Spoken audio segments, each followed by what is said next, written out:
Come with me on the tasty trail with Benjamin.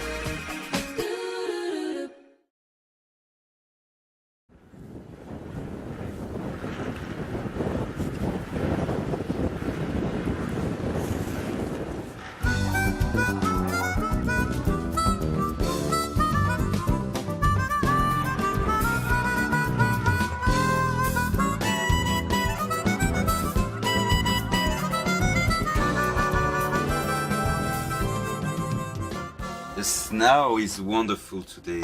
Look at that. Look at that. Today it's minus more than 15, so maybe minus 20, something like that. Really cold, but you see we have a bright sun. It's a beautiful day, and I'm sure I'm going to enjoy the snow. The snow seems to be very nice too.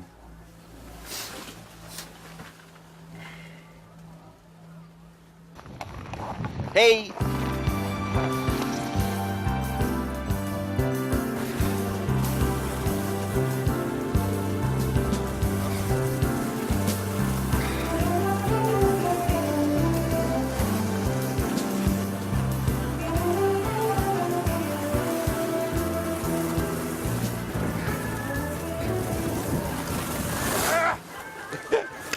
Hello, I'm Benjamin, I'm with you on the Tasty Trail, and this time you see we are in a ski resort in the Gangwon province, and we are going to make you discover something very important in Korean cuisine, which is the jang, and especially the doenjang, which is the soybean paste. So let's go and discover all the bean cuisine in Korea.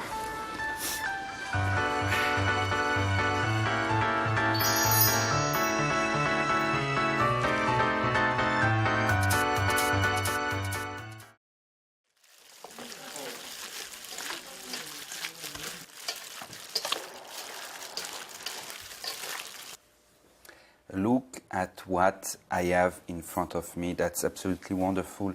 The lady here prepared for us this wonderful table, and that's a way for us to discover directly, experience directly the food made with the jang. So here we have different jang. So of course you recognize here the doenjang jjigae, the stew or soup made with the fermented bean paste. That's one that you can find on almost every table, almost every day in Korean diet. So that's a classic one.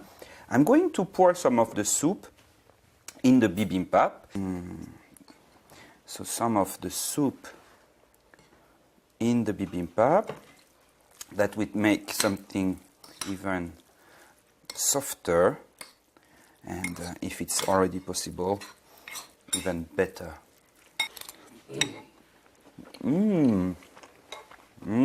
괜찮으세요? 진짜 맛있어. Really good. It's absolutely delicious. What you can do is Korean people, they love the sam. I think I already mentioned the sam culture in Korea, like wrapping the food in seaweed, in sesame leaves, or in salad, whatever. So that's the way to eat usually the grilled meat in Korea. So I'm doing it this way, but it's so delicious that you could eat the meat by itself.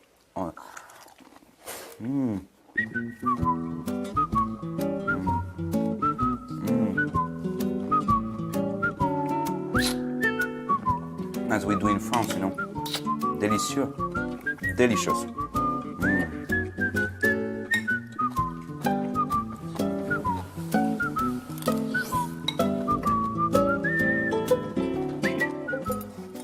I don't know where to start, you know, like this or this or this all together. That's good also. But there are much more dishes than that with the doenjang. That's the basic one, the more famous. But you have a lot actually of dishes or side dishes based on doenjang.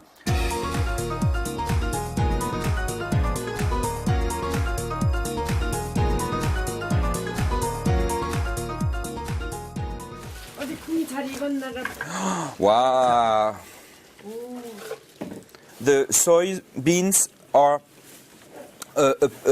from a plant which is actually probably from the northern part of China and Manchuria.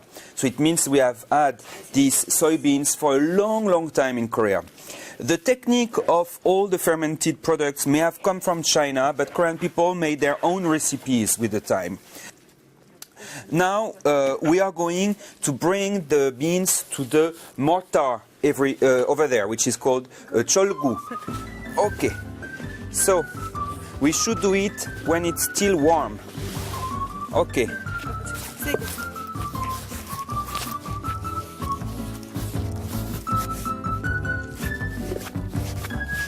So here is the traditional mortar called the cholgu in Korean, a wooden mortar used to grind the beans for the doenjang, and especially to do what we call the meju, and I'm going to explain later about the meju.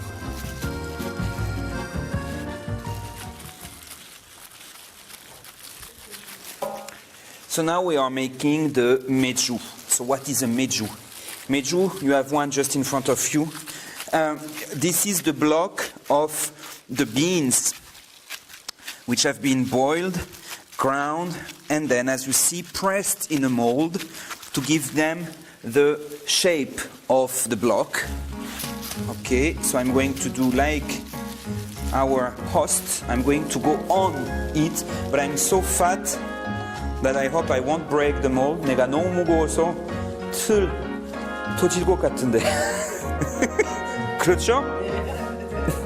Indeed, she says. Okay. All right. 봅시다. Let's have a look. Oh, not bad.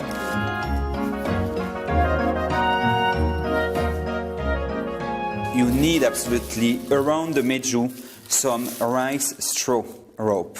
It's not for the decoration that we burn that. It's not only to hang them, to dry them. It's because we need the straw to get the fungus to appear. And that's the secret, I would say, of the meju. Without the straw, it doesn't work.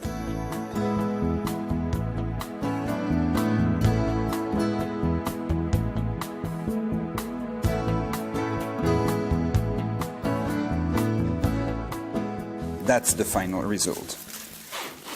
And you see this mold, the fungus everywhere. You have to clean it with a brush, let it outside a little bit to a final drying in the sunlight, and then it's ready for the next step. And that's what I'm going to show you.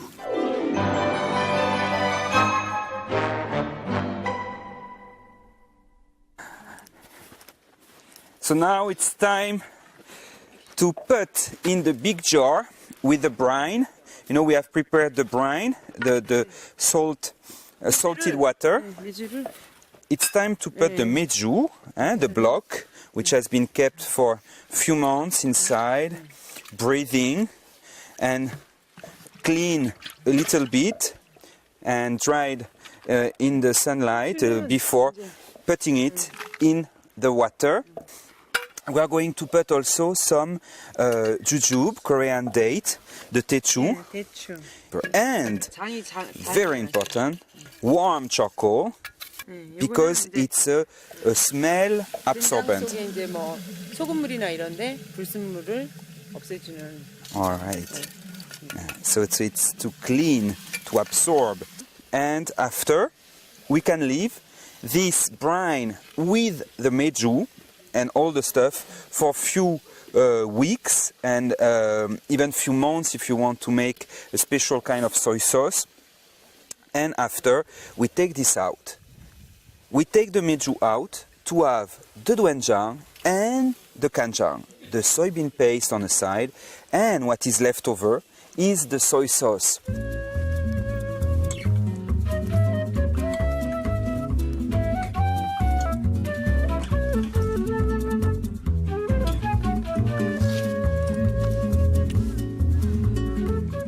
Here, these are the ones for the doenjang or fermented bean paste. Why? Why do we use this in Korea?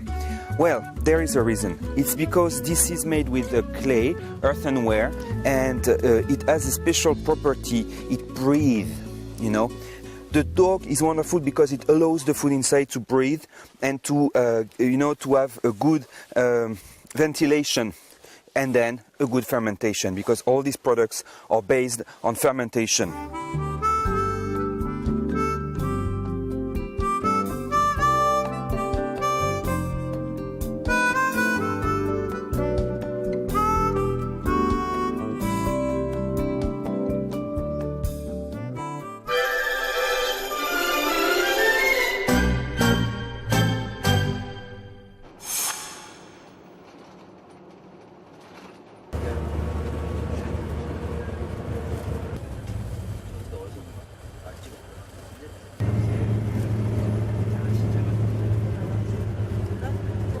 Look over there. Incredible, the deep valley. It's really beautiful here. I said it, for me it's one of the most beautiful places in Korea. It's kind of remote area. It's really wild in a way. It's really beautiful. Here we are in one of my favorite places in Korea called Cheongsan, a very nice small town in the Gangwon province. And we are here for a special day, which is Oiljung, or the market, which is held every 5 days. A very traditional market which has been here for 300 years. We are going to see a lot of different stuff from the mountain and from the area of the Gangwon province. Come with me.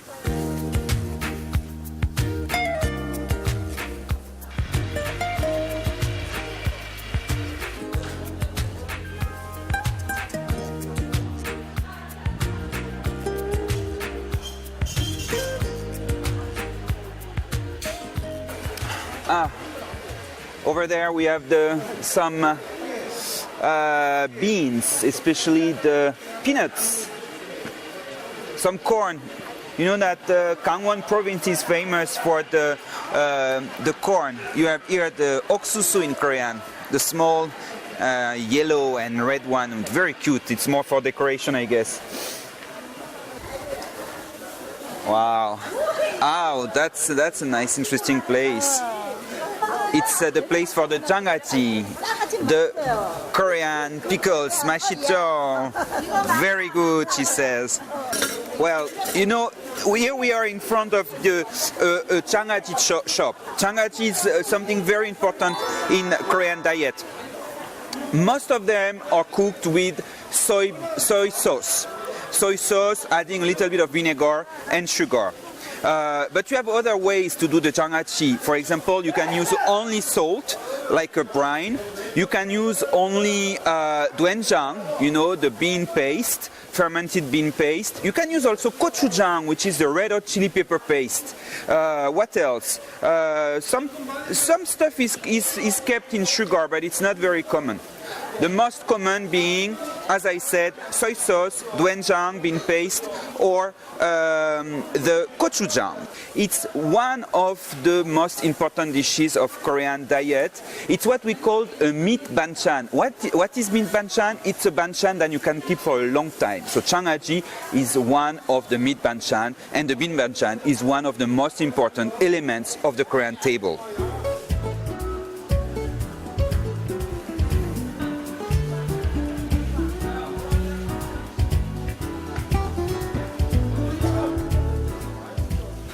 I almost forgot why I came to this market. It's because of the beans. You know, we came here to look at the beans because we are doing the bean paste or the doenjang. So here we are. This is bean paradise.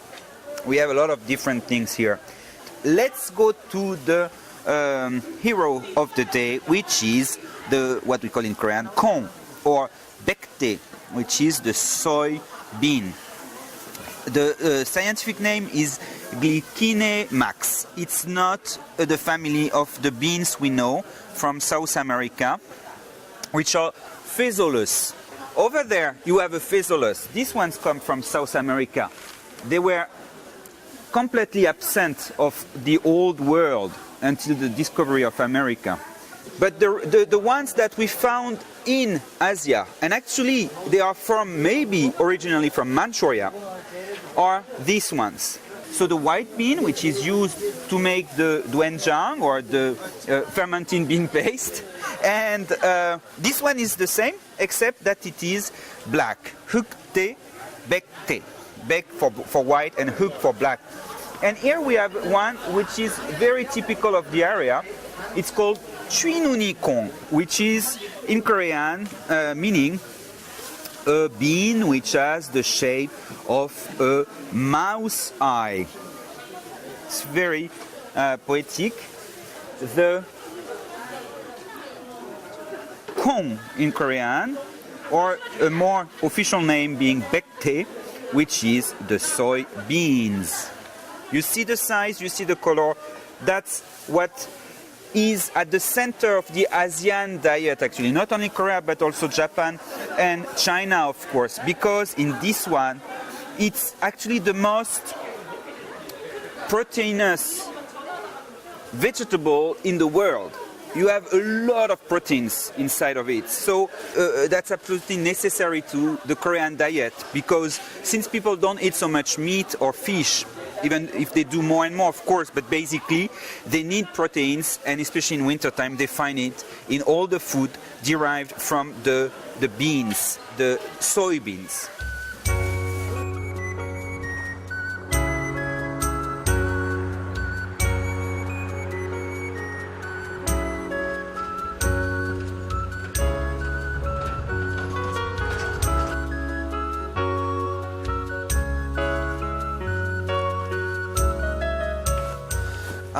This is the puok, the kitchen, a traditional kitchen.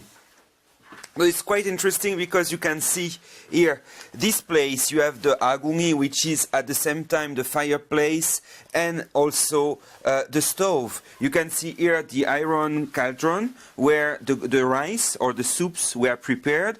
And you see below, you have the place to put the wood, to make the fire, which is going to heat the cauldrons, but also to heat the heating system of the house called the ondol.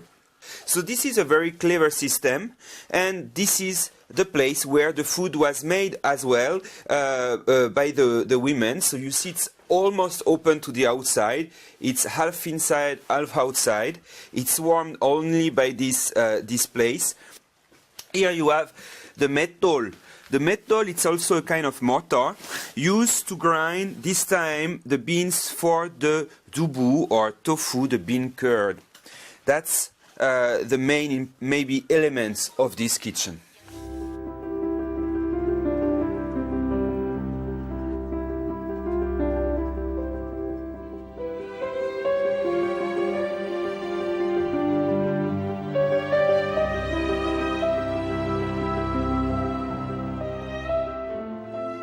In front of us we have these wonderful banchan or side dishes, which are going to come and complement the rice with some spice and some different flavors and textures. And here we have the doenjang jjigae or doenjang guk, which is the soup. And more than a soup, it is the Korean soup, the soup with the fermented soybean paste.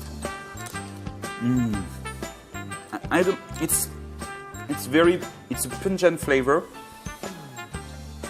It's not spicy. I mean, a little bit, but just enough. It's a very rich and complex taste. No, if you're accustomed to the European stews, winter stews, you won't be surprised, and you cannot help but loving this doenjang jjigae. 어떻게 이렇게 맛있어요? 진짜 맛있어요. 맛이 달라요. I've had in Korea thousands of doenjang jjigae, but this one is really killing me. 근데 이거는 어떻게 왜 이렇게 맛있어요? 진짜로 doenjang 때문이죠. 그렇죠. Yeah, it's because of the doenjang, and the doenjang in this place is very special because it's made with the Chwinuni Kong. You remember the small black, bluish black beans. So it's even more special.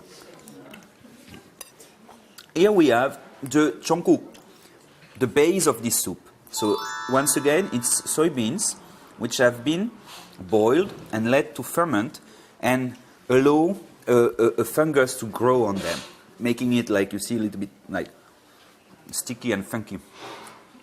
Similar, maybe you know it, the Japanese natto. A little bit similar to that, except that in Japan we eat it like this, like, you know, almost like a side dish on top of the rice. In Korea it's more like a sauce or a stew. And wow, that's strong, it's good. And they mix it with a little bit of chili pepper as well.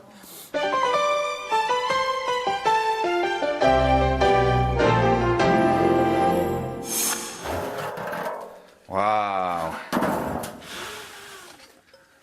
So that's the place to make the 청국장. They have been boiling these beans for 4 hours, and you see the color, the dark color, is because they use in this place the beans we have seen in the market called the chinunikon, the beans which look like mouse eyes, and that's what they are going to do. So we are going to go together inside because they have a special place for the 청국장 to grow, because to make the 청국장 you have to have a special equipment, a room like this one, which is at the same temperature. It's 29 degrees, so quite warm. You see they have straw, rice straw, on which they put a cloth, on which they pour the boiled beans, and they are going to leave them at the same temperature. And that's the place where, because of the heat, is going to grow on top of the beans the fungus. The fungus which is going to give the 청국장 itself the taste because of the fermentation. And you know, the stickiness of the 청국장 and the strong smell, the pungent smell and flavor comes from this fermentation caused by the fungus, which is growing in the heat and moisture of this room. Okay, so I guess you see it's not a very complicated process as long as you have the way to keep the temperature equal for 2 days.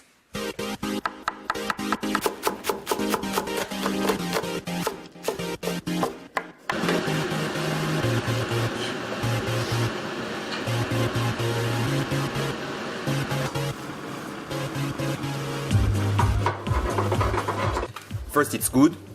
The other reason is that it's an incredibly healthy food.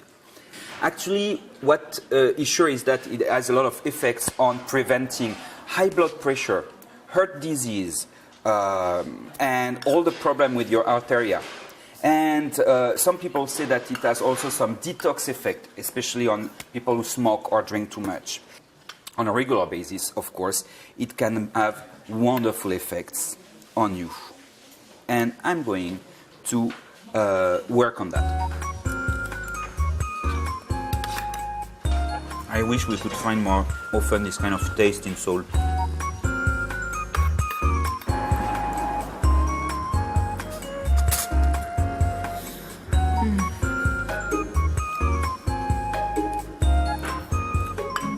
It's a sad, very sad moment. No more rice. It's the end of the meal. It was so good. I think I may ask another rice.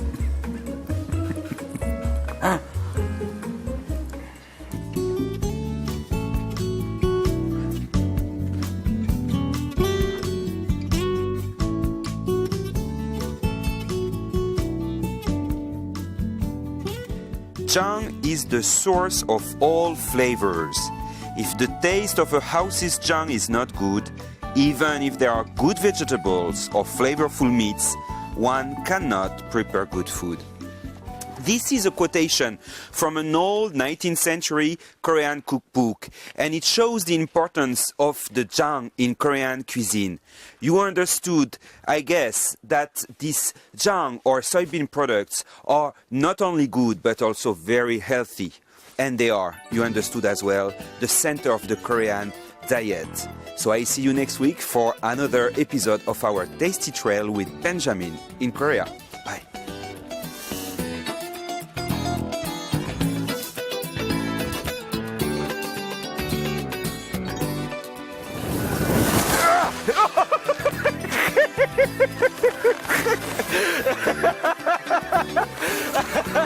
미안해요. This one is a wild mulberry tree from the mountain. And this one is Toda. 만 원. 고맙습니다. 네, 오세요. 이렇게?